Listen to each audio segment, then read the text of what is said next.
Committee hearing of the Committee on Agriculture, Food and Agrarian Reform into order. It was suspended in the last hearing, so the hearing is hereby resumed. Magandang umaga sa kanila lahat. Today is our third hearing on the privileged speeches delivered last August by Senator Raffy Tulfo on the rice tariffication law and our own on agriculture, on the agriculture and food crisis. If you will remember, kung maalala ninyo, sa ikalawang pagdinig noong September 15, humarap sa atin si Dexter Huala. Narito ba siya ngayon? Narito ba si Dexter Huala? Yes, sir. He's here. Okay. We will proceed to that.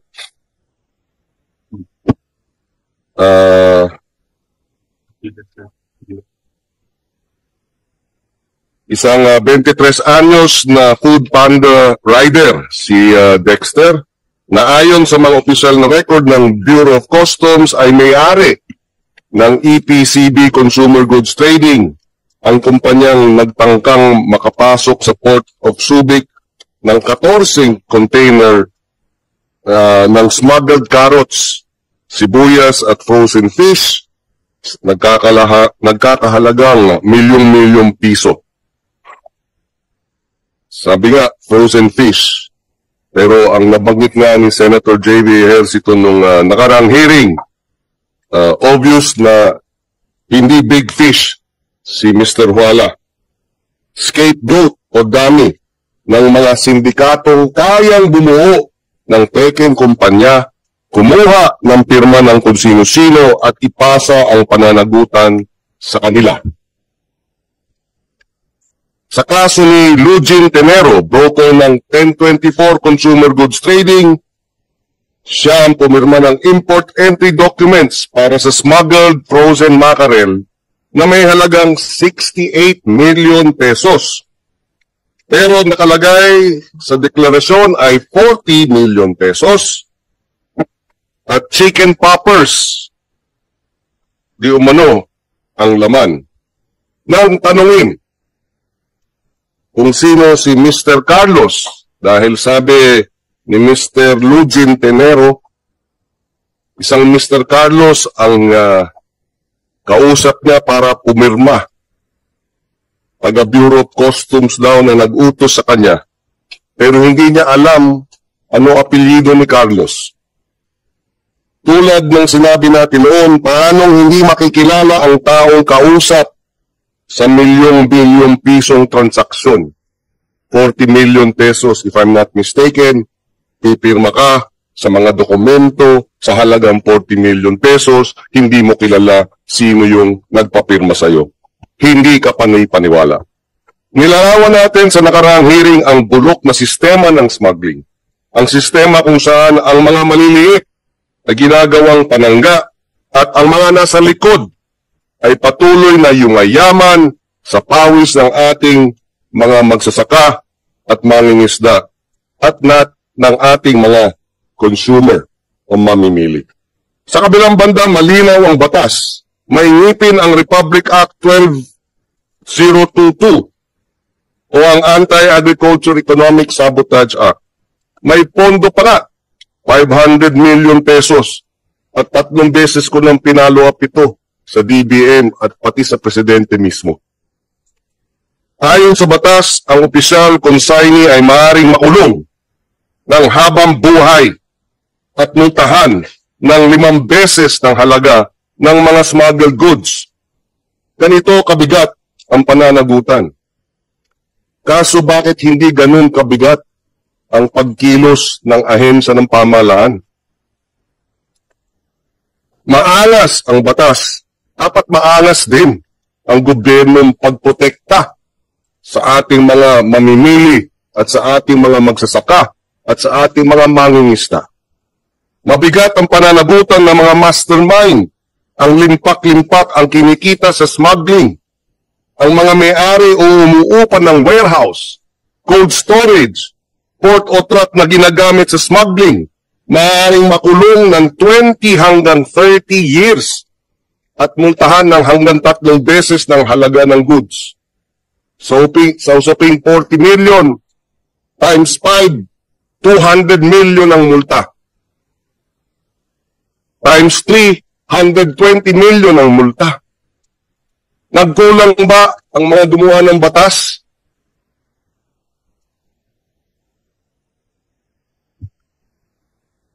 Saan nagkulang?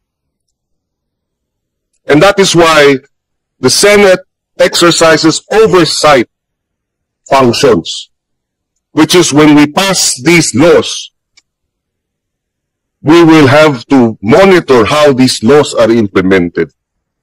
And unfortunately, since 2015 or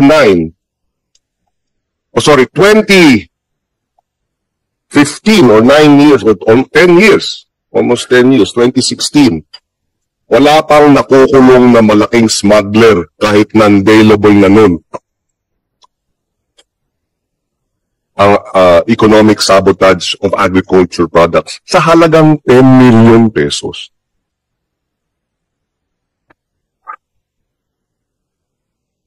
Mabigat din para sa mga opisyal ng pamahalaan na tumutulong, kasabwat, nagbubulag-bulagan o nakikinabang sa smuggling.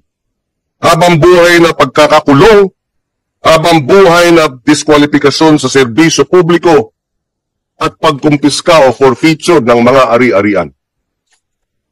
Sila ang nararapat at dapat habulin. Hindi itong maliliit na kinakasangkapan lamang. Ayaw kong ikulong ang mga maliliit. Hindi dapat kinukulong lang yung mga accomplice o yung mga mas maliliit na isda. Walang hustisya ron. Ang mga pinuno ng sindikato, lalo na ang mga nasa gobyerno, sila ang dapat managot. Ang mga may direktang kinalaman sa pag-smuggle, pagtago, pag-transport, pagbenta, pag-hoard, pagkuntsaba sa pagpeke ng mga papeles at kung ano-ano pang economic sabotage acts, ang daming pwedeng sampahan ng kaso. Wala pang nasasampahan ng kaso. Kung meron man, 3, 4 ata, pero walang nakukulong na malaking big time na smuggler or importer. Wala. Wala pa. Sana bago nagtapos ang taon,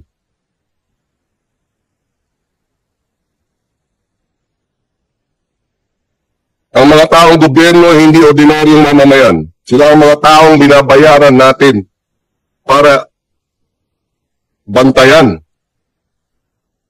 ang kapakanan ng taong bayan. Ang kanilang kasalanan ay higit pa sa smuggling. Ito ay pagtalikod sa sinumpang tungkulin na protektahan ang ating mga magsasaka, mangingisda at ang ating 100 milyong mahigit na mamimili. At tandaan natin, hindi sa bigat ng parusa na susukat ang hustisya, kundi sa bilis at katiyakang pagpataw nito. Sapagkat ang parusang mabagal ay para na rin walang parusa.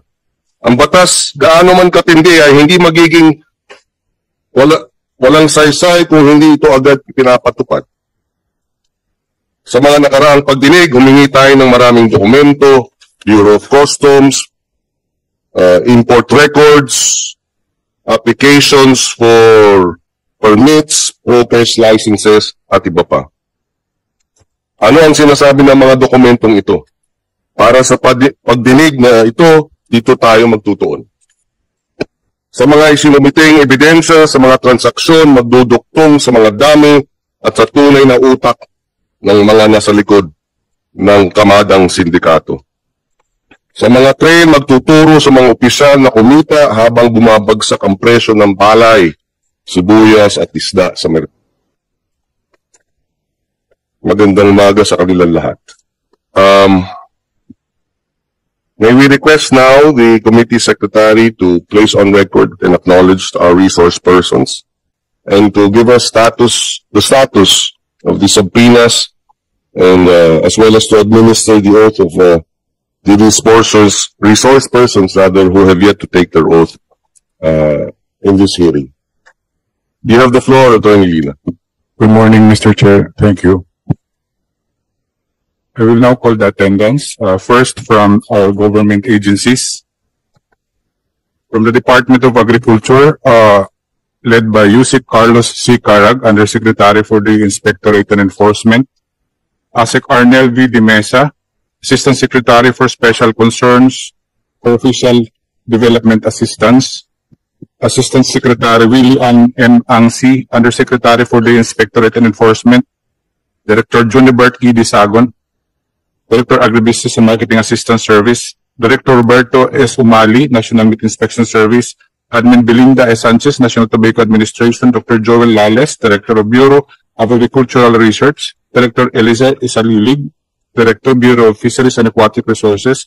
Dr. Larry Del Rosario, Administrator National Food Authority.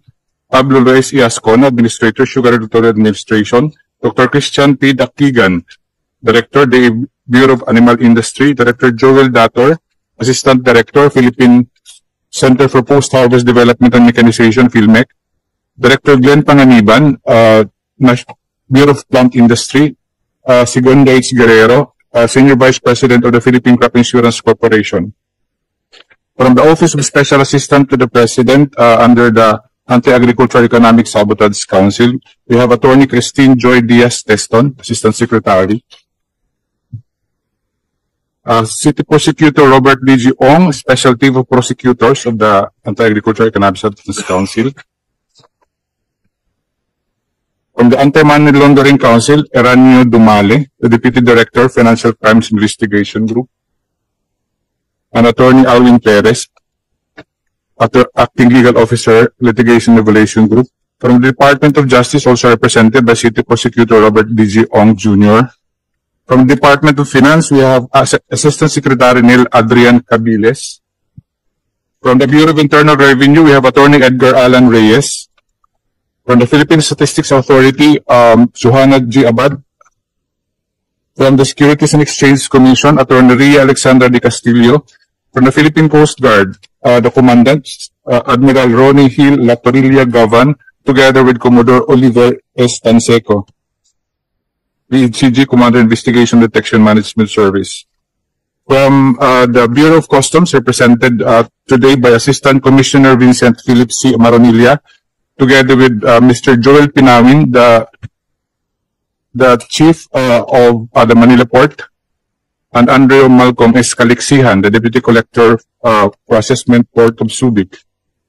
From the National Bureau of Investigation, we have Attorney Angelica Distajo and Attorney Rayhon Pimentel.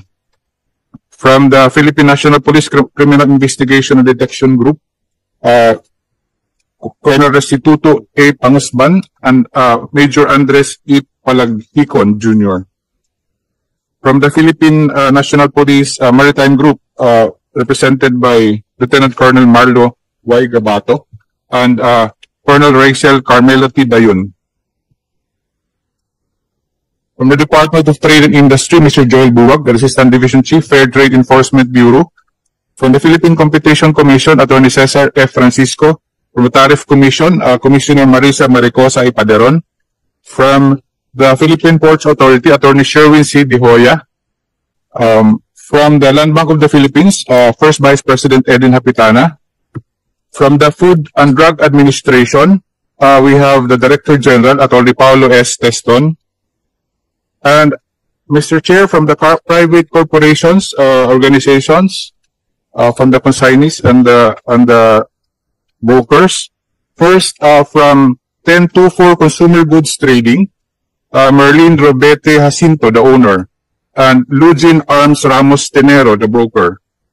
From where are they? Kindly raise your hand if your names are called, please. From Tenero. 24 Tenero. Nasaan si Mr. Lugin Tenero?